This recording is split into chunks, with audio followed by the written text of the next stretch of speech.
Welcome back, ladies, gentlemen, and all else to another episode of 3 Random Creepypastas, a show where I go on the Creepypasta wiki, go down to site navigation, and find a random story. You know the deal by now, so let's find 3 stories to read. Here we go!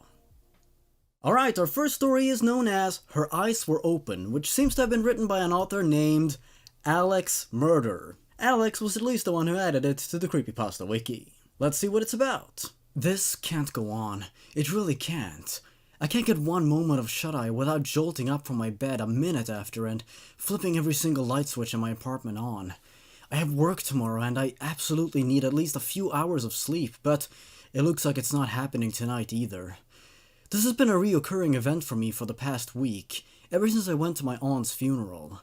I know some people don't handle the concept of death well, but damn, this is ridiculous. I wasn't even close with her, attending only because I was pressured by my mom. It was on a Saturday too. There went my weekend. Don't get me wrong, I feel really bad for the old hag. She was fighting with some really tough health issues, but I didn't think seeing her lifeless body could affect me on such a level. Maybe because it was my first time seeing an actual dead person that it left me so mentally scarred. To be more specific, it wasn't the body itself. It was the fact that they didn't even close her eyes for some reason. Is that common? It's like no one else had noticed. I asked my cousin afterwards about it. He just responded with a shrug. Throughout the whole ceremony, I stared down at her once energetic green eyes. That blank look, those stern features. It was like she was scolding me even in death. Even though it gave me chills at the time, I quickly pushed it to the back of my mind and continued on with my life as usual. However, the image of her undead glare always stuck with me. Every time I would nod off at work or home, I would get a flashback to her just staring up at the sky with those cold eyes. Needless to say, it didn't help with my sleep schedule. It's getting worse too. Even when I'm awake, I feel as if she's staring at me from some corner of the room and judging my every action. Maybe I will skip work tomorrow to visit a specialist about my paranoia. I never trusted doctors of any kind, but I am getting desperate. I'm telling you guys, it's not good. I see my reflection on the screen as I type this, and the lack of sleep has not been kind to me. Seriously, I look like... Wait a minute. I don't have green eyes.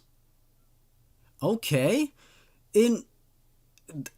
Yeah, I would say that was really good. For being such a short story, that was fantastic. I would say the writing was really strong, and that final mini twist about the green eyes. Huh. I mean, right from the get-go, you know, with the author describing the funeral and how it made them feel and everything, I really felt myself in the shoes of the main character, to be honest. And then that final twist of... I think the author is implying that they look like their aunt, and then they're taken aback by the fact that they don't have green eyes, but maybe they're turning into their aunt or something like that. The story leaves me with more questions than answers, but in this regard, in this instance, I would say that's a positive. That's a real positive. Like I said, for being such a short story, that was really effective indeed. That is a definite 7 out of 10 from me. For being so short, it really left me with a lasting impression there. Her Eyes Were Open, fantastic first story, I will have to say. With that said, let's move on to story number 2. Alright, I have found our second story, and it is known as Scared Straight Inc., and it seems to have been written or added to the Creepypasta wiki by a user known as AVM25. We had some great luck with the first story, so let's see if this one is good too. Does your child repeatedly disobey you on a daily basis? Do they throw a tantrum when they don't get their way? Or are they just plain disrespectful to their parents? If you answered yes to any of these questions, then perhaps this may interest you. There is a way to end it. We at Scared Straight Incorporated specialize in helping parents cure their children of what we refer to as problematic behavior. Let's be honest, the sooner children learn to talk, the sooner they start to talk back to their parents. And that's not even the worst of it. Before you know it, they'll be screaming at the top of their lungs because you won't buy them a candy bar. Or spending the whole night keeping you awake because you grounded them for whatever reason. But it doesn't have to be this way. We can stop the tantrums, the hissy fits, the bad behavior. How, you ask? Very simple. We believe in the time-honored method of scare them straight. This is where our company gets its name. We will appear to your child in the dark of night, typically from under their bed or in their closet, in any form you specify. The scarier the better, and terrify the bejesus out of the little monster by showing them what a real monster looks like. Simply warn your child that, for example, if they don't behave and listen to what you say, Carl the crazy clown will get them. Oh no! Depending on their age, you may not even need our services, and this will be enough to get them to stop. But likely they will laugh at your threat, ha ha ha, until that night when one of our representatives bursts out of their closet in the form of a clown waving a chainsaw through the air. You may be thinking this sounds rather harsh, but remember it's for their own good, as well as your peace and quiet. Now, we're not in the business of traumatizing children. That's their school's job. We never scare them too much, just enough to get them on the right path of obedience and good behavior. If this all sounds bizarre to you, or you think this is all a joke, we assure you it is not. For countless generations, civilizations all around the world have terrified their children into behaving by frightening them with tales of monsters that will come for them in the night. As the centuries passed, parents had to get more creative with their threats. For example, in ancient Rome during Hannibal's crusade against the Roman Republic, mothers would tell their children that Hannibal himself would come and take them away if they misbehaved. Nowadays, we boogeymen are typically thought to be nothing more than a fairy tale, but rest assured we are out there, unseen unless we wish to be seen. Little known fact, we don't have a single standard form. We are shapeshifters that take whatever appearance we please. We're not all male either, there are also females among us. The term boogeyman is just generally more accepted. If you're still not convinced, just check out some of the reviews from our clients. My 4-year-old was constantly causing chaos throughout our house, breaking things, drawing on the walls, flooding the bathroom, you name it. A friend told me about Scared Straight Inc., and at first I thought it was a joke. But me and my husband were desperate. We tried timeouts, taking away toys, spanking and various other punishments, but nothing worked. Then we told our kid if they misbehaved one more time, the Scare Bear, a great black bear with glowing red eyes and a taste for naughty children, would get him. He, of course, didn't believe us, until around 11 that night when we heard him scream for us to save him. Now, he doesn't dare disobey us or pull any of his old tricks. Thank you, Scared Straight Inc., says Mary S. Me and my wife love our twin daughters more than anything, but at times they can be absolutely unbearable. The screaming, the crying when they don't get whatever they want, but worst of all is their constant bickering. They'll argue over anything, from who is prettier to which one of them we love more. We finally had enough and called Scare Straight Inc. and warned them that if they kept behaving this way, the Splitter Sisters would get them and take them both far away from each other and us, to a dark and terrible forest to wander the woods for the rest of their lives. That's very, very specific. That night, we heard them both cry, "Mommy! Daddy!" And when we came running to their room, the both of them ran over to us, hugging us as if their lives depended on it and saying how sorry they were for their bad behavior. To this day, they are the best of friends, and we owe it to Scared Straight Inc., says Marcus H. I am a single mother with a 6-year-old son.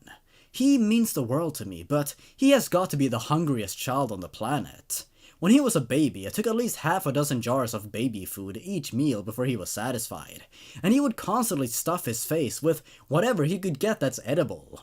I worried deeply about his future health, and tried many times to get him to not eat so much, but he would keep sneaking food behind my back.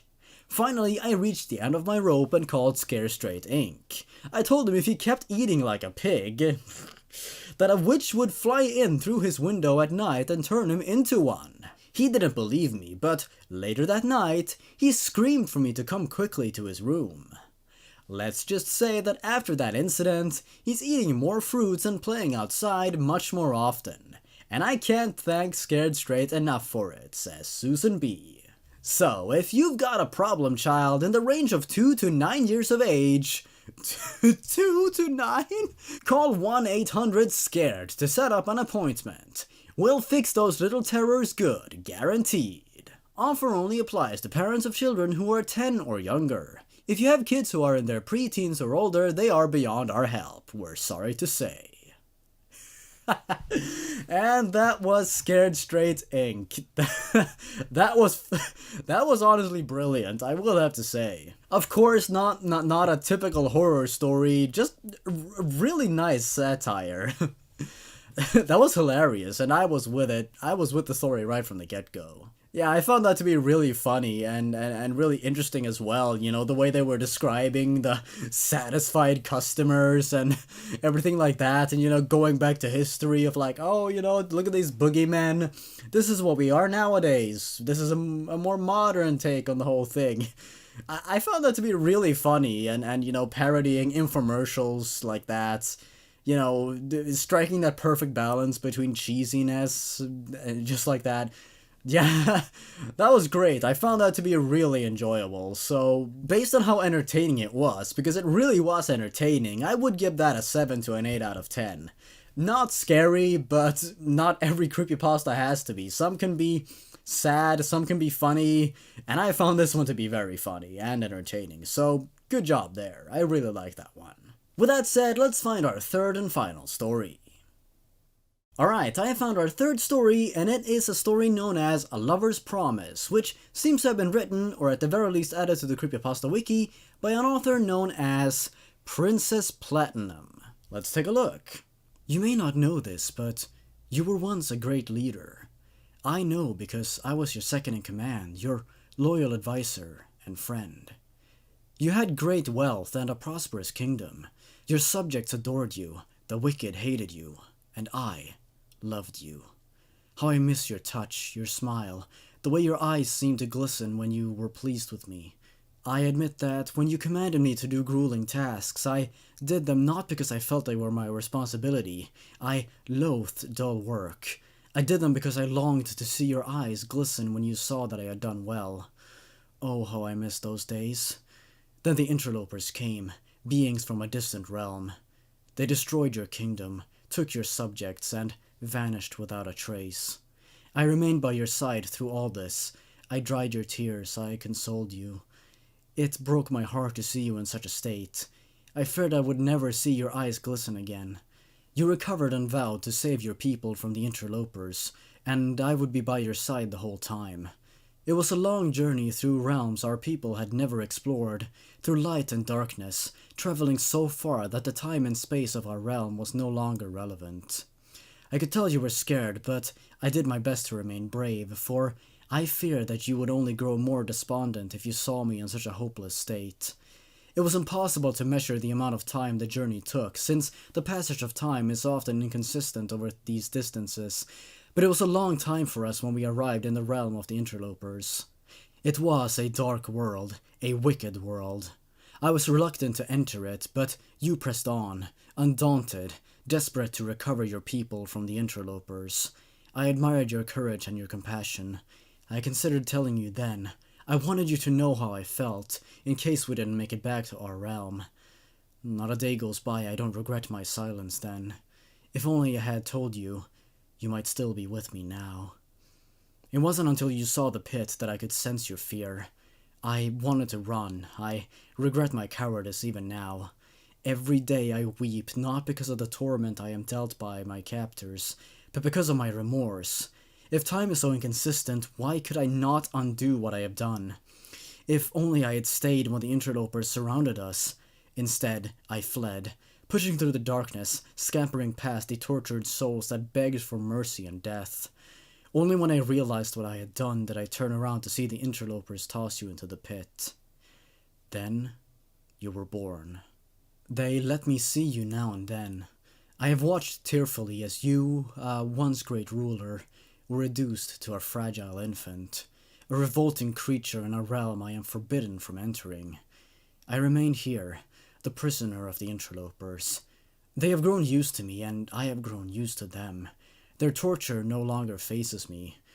The only anguish I suffer is the regret of having abandoned you, and the loneliness I feel with you no longer beside me. However, I will not accept this fate. I have waited a long time, and I will wait no longer. If your death means your departure from that realm, then so be it. I no longer care for the laws. I only care for you, your glistening eyes, your kind smile, those lips I've longed to kiss. I'm coming for you, my love, and not even hell can hold me back. Wow. That was, without a doubt, my favorite story of the bunch. That was, not only was it epic and, grand, it was emotional, and I was swept up by the story very quickly. I was intrigued, I wanted to see where the story went next, I felt emotionally attached to the narrator. That was fantastic. It felt like a grand adventure, it really did.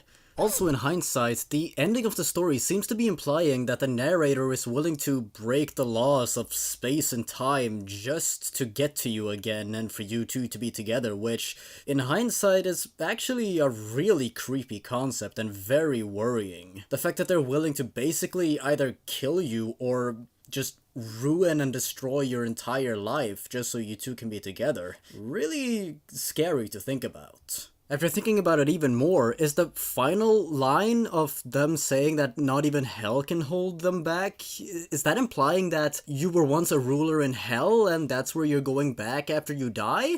That's something to think about. That was an 8. I was really impressed by that. You know, not a very scary story per se, but I really enjoyed that, and I hope you listening did too, because I thought that was great. With that said, that should be that, huh? Alright, those were 3 random creepypastas. I certainly hope you enjoyed listening to them as much as I enjoyed reading them. I personally think we were super lucky this time. We found 3 really interesting and unique stories, to say the least. I certainly hope you enjoyed yourself, and once again, thank you each and every one of you for the amazing support of this series so far. I really appreciate it. With that said, that should be that. If you enjoyed this video, don't forget to leave a like and comment your thoughts down below.